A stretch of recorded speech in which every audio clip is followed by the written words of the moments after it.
Moje ime je Ksenija Horvat Petrovčič, sem novinarka, zaposlena na Slovenski nacionalni televiziji, delam v zunanjem političnem uredništvu in sem urednica in voditeljica zunanje politične oddaje Globus.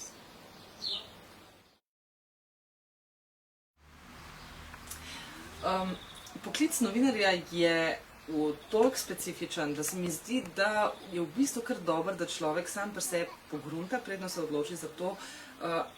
Njegove čisto osebne karakteristike temu ustrezajo. Biti mož izredno radoveden, biti mož pripravljen riskirati svoj prosti čas, svoje, ne vem, vse hobije, tudi družinsko življenje, vse, kar imaš za to, da ti recimo spelješ neko zgodbo, ki te v tem trenutku tebe ali pa tvojega delodajalca v bistvu zanima, oziroma širšo javnost. Kar pomeni, da ti vedno nosiš stvari tudi sabo domov, nimaš tistega konkretnega prostega časa, ko ne vem, ob 4 ali pa 5 se zapre urad, ti greš domov in začne se tvoje drugo življenje, recimo, Zgodbe v bistvu vedno tuhtaš in jih nosiš s sabo in to, kar ni konca in kraja, včasih ni vedno to samo prijetno, Seveda pa moraš tudi biti človek, ki mu ni težko potovati, ki se mora od danes do jutra odločiti, spakirati prtljago in že zjutraj biti na prvem letalu za za Kairo. In moraš se naučiti tega, da tudi ko enkrat misliš, da je to pa zdaj tvoj prosti čas, se nekaj zgodi, te pokličejo iz službe, reče, lej, ta zgodba je, a greš ti? Ja, grem. To je poklic novinarstva.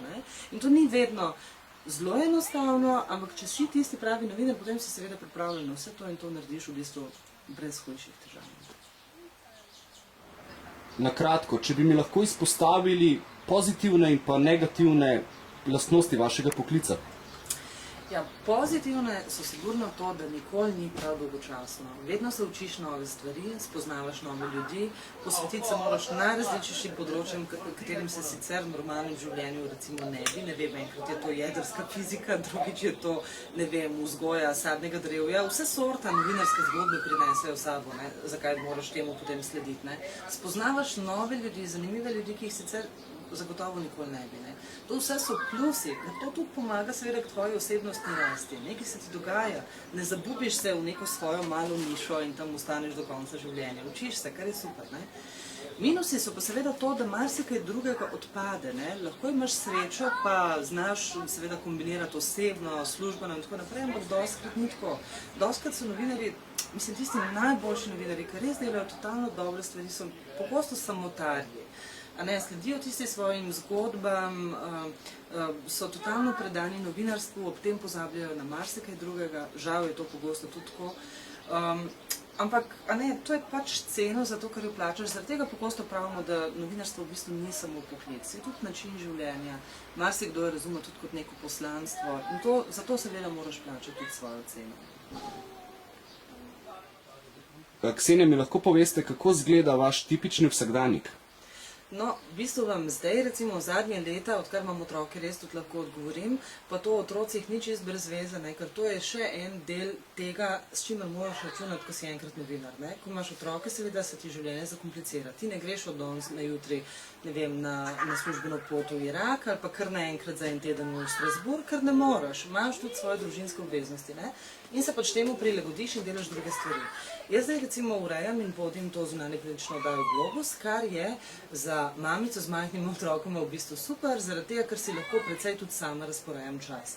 Pridem v službo, naredim recimo vsak dan tistih, ne vem, 20 do 30 telefonskih pogovorov, ki jih moraš imeti s svojimi viri, s svojimi ljudmi, ki jih boš intervjujal, z kolegi novinarji, kadar se ukvarjaš z ozadji raznih zgodb.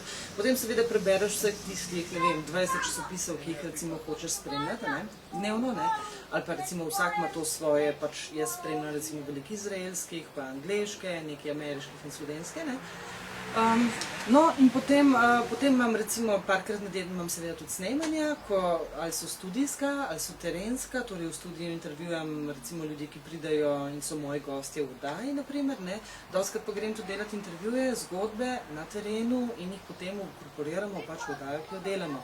Veliko se ukvarjam tudi recimo s svojimi seveda kolegi in kolegicami, zaradi tega, ker organiziraš delo, timsko delo, delaš neko kompleksno zgodbo, vsak dela svojo poanto, imamo sestanke, razmišljamo, dajmo to, dajmo uno, vsak se pač nekaj novega, zanimivega spomni in to v bistvu, ne, to sestavljanje oddaje je v bistvu najlepši del tega novinarskega poklica, se mi zdi. Ne. Takrat, ko iščeš informacije, jih prinašaš skupaj, jih sestavljaš, debatiraš o njih, ne, to je vedno strašno prijetno.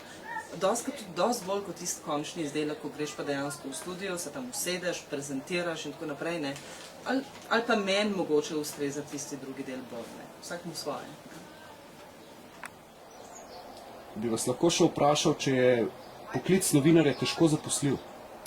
Jaz mislim, da je zelo težko zaposljiv in da je tako v bistvu tudi čedalje bolj, sploh recimo po gospodarski krizi, ki se strašno pozna v svetovnih in seveda tudi v slovenskih medijih.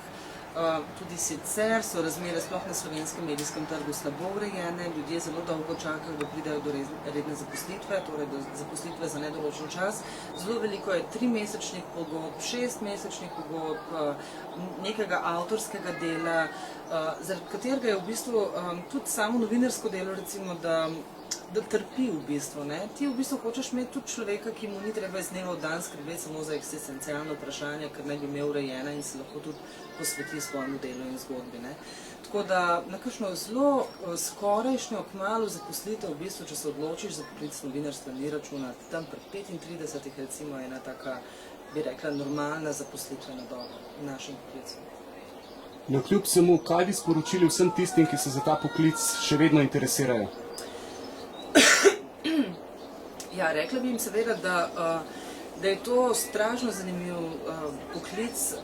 Imaš občutek, da delaš nekaj koristnega, oziroma vsaj, če delaš pravo novinarstvo, potem tudi delaš nekaj koristnega, da se moraš pripraviti na številna odrekanja, ki pa so pogosto seveda tudi kompenzirana. Ne? Seveda so te plusi in minusi so povsod, ampak predvsem bi pa rekla, so te čisto osebnostne značilnosti. Naj vsak dobro premisli, naj gre pogledat, naj pozna koga, mogoče v kateri od medijskih hiš, pogovori se z nekom, ki pozna koga, ki dela novinarsko delo. Ne. Škoda je iti na pamet, se odločiti, iti na fakulteto za družbene vede in potem tam ugotoviti, da je to nekaj, kar te v bistvu sploh ne zanima oziroma ne boš prišel v smer. Super. Hvala lepa za vaš čas in srečno. Živjo.